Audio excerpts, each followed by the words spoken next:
Fire can be so destructive. It's taken down entire forests, like in California and Australia. It has the power to destroy lives.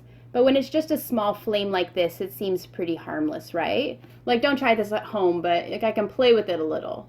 Like I can dabble in it, and it doesn't really hurt too much. So when I was a kid, we had sort of like an attic in our garage, and I used to like playing up there because it felt kind of like a tree house or a fort. And one day I brought some matches up there. They were those strike anywhere matches with the little wooden stick. And I found it mesmerizing to strike the match and then hold it in my fingers and watch it burn down as far as possible. And then just when it was about to touch my fingers, I'd blow it out quick before it burned me. So I'm up in my attic, and I lit and burned probably about 10 matches like that. And every time I let the fire get down as far as possible because I wanted to see how close I could let the fire burn and still get away with it. But then I got bored of that, and I decided to light a piece of styrofoam on fire, like an old takeout container.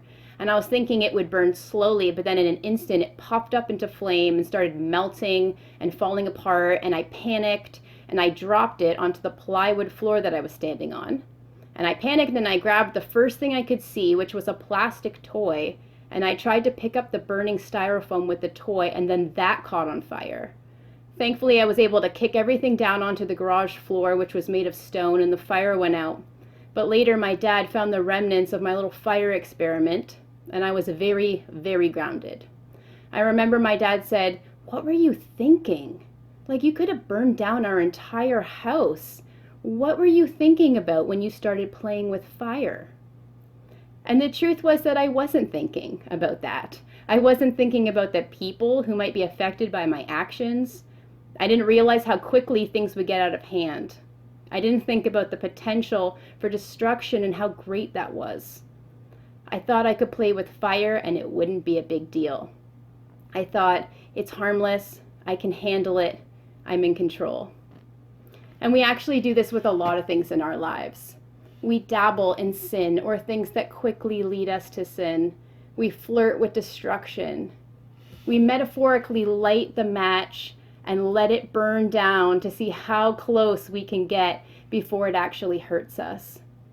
And when that isn't exciting anymore, we go a step further. We cross one more line, and soon it goes from dabbling to destruction, from flirting to full-on fire. We do this with relationships, with alcohol, with flirty coworkers, with media, cutting corners in business, lying to our parents. It starts out as something we think is small, not a big deal, something we can get away with. But sin like fire is serious and dangerous. And so now something we thought we could handle is suddenly burning down our life, or at least our spiritual life. And then not only are we hurting ourselves, but we're putting other people at risk. Our families, our friends, our younger siblings, the people who we lead and minister to. Sin always affects more than we think it will. The scriptures tell us that we should flee from sin, not see how close we can get before we're burned.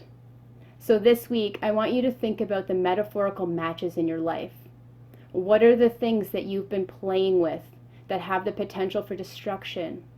And when you feel tempted to play with fire, ask God to give you wisdom, strength, humility, foresight, and then blow it out before it gets away from you.